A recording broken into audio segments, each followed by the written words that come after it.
kusoo dhawaada channelkeena Engineer Nur Abdulqaadir. kusoo dhawaada. Maanta waxaan ka hadlaynaa muuqaal kale ee ku saabsan suuqa cryptocurrency, xaaladda uu marayo maalmahan. Suuqa hoos buu usoo daatay. Xaaladda suuqa maalmahan way cakiran tahay, dadkii cabsi baa ku jirto, marka suuqii dhan wada guduud buu yahay maalmahan. Marka aan fiirinayna maxaa la dhahay xaaladda suuqa. Bitcoin hadda waxay maraysaa 97,000 ayay maraysaa. Ethereum sidoo kale 2,000 iyo jajab bay maraysaa. Tether ayaa kaalin saddexaad ku jirto, ayadana waxay maraysaa 0.9 bay maraysaa. XRP 2.45 buu asigana yahay.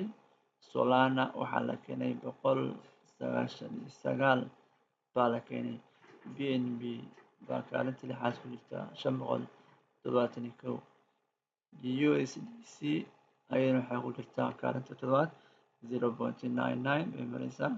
Dogecoin oo asigana ah coin muddooyinkan dambe jaanis badan uu ka banaan yahay 0.25 buu marayaa.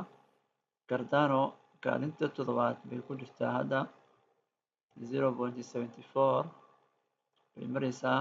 Tron ayaa ku jirto 0.22 bay maraysaa. Marka suuqa maalmahan xaalkaas buu ku jiray, marka inuu bullrun-ka inuu bilowdana waan rajaynayaa weli, laakiin waxbaa u dhiman. Waxyaabaha saameeyey waxaa loo badanayaa inuu suuqa soo daato canshuuraha uu ku soo rogay Donald Trump wadamada Mexico iyo Canada ayaa loo saameynayaa suuqa soo daadashadeeda, iyo lacago kale oo suuqa laga bixiyey oo intaas Bitcoin 34,466 Bitcoin oo laga saaray suuqa exchange-yada, ayada oo maanta laga saaray ayadana sidoo kale suuqa soo daadashadiisii qayb bay ka tahay. sidoo kale waxaa la bedelay magacii shirkadii, waxaa loo bedelay magaca Majid Saylor ayaa bedelay magaca shirkadiisa isagoo ka dhigay Strategy. Marka hore waxaa la dhihi jiray MicroStrategy ayaa la dhihi jiray. Marka suuqa 2025 jaanis badan baa ka banaan, marka waxaad gashan karto gasho, jaanis badanaa ka banaan. Asliyan Bitcoin oo 97,000 marayso, sidee lacag u gashana? waa gashan kartaa Bitcoin-tii qayb baa loo sii qaybiyaa. Satoshi ayaa loo sii qaybiyaa. hal Satoshi iibso ama 2 iibso, marka Bitcoin-kaada hadee dhaqaaqdo waxuun faa'iido waa ka helaysaa. sidoo kale hadda market cap-ka Bitcoin wuxuu marayaa 1.9 trillion buu marayaa. Marka meelihii ugu fiicnaa bay Bitcoin maraysaa. Jaartigeedna waad ujeedaan, saacadihii ugu dambeeyey 24 hours-kii ugu dambeeyey meeshay maraysay, maalmo ka hor meeshay maraysay. Marka haddana 97 bay maraysaa Bitcoin. Marka Bitcoin weli bullish waaye, sida la saadaalinayo weli bullish bay ku socotaa, dhanka sare bay ku socotaa. marka weli jaaniskeeda wuu banaan yahay. Bitcoin laga faa'iideysto. sidoo kale lacagaha jaaniska fiican leh ee sanadkan 2025 waa AI coins. ayagana sidoo kale sanadkan jaanis fiican bay leeyihiin.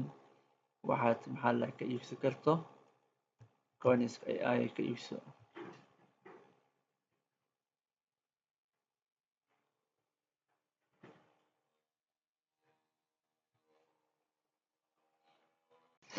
AI coins-yada ugu caansan oo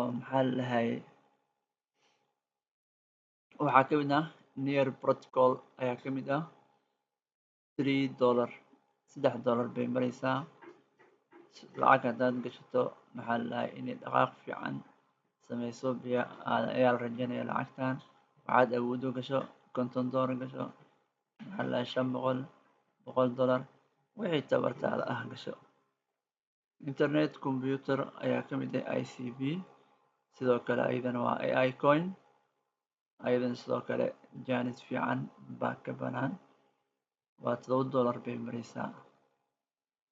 Bitensor ayada wayba dhaqaaqday $362 bay maraysaa. marka qofkii bilow haddaba kula talinayay, laakiin qofkii xoogaa jeebkiisa buuran yahay oo lacag gasho kale sidoo kale ha gashto. laakiin qofkii hadduun lacag yar iska haysto bilow maraayo, lacagahan yaryarka oo hoos soo maraayo oo kale $4 bay maraysaa. jaanis bay maxaa la dhahay sidoo kale bixinaysaa haddaad maalgashato. sidoo kale lacag fiican baa la rajeynaya. Filecoin sidoo kale $3 bay maraysaa, jaanis baa ka banaan, marka maalgasho. marka AI coinska jaanisyo badan baa ka banaan sanadkan, maxaa la dhahay waxaad ku tuuri karto ku tuur. marka khiyaaray muuqaalkeena halkaas baan kusoo gabagabeynayaa. subscribe noo saar haddaadan channelka noo saarin.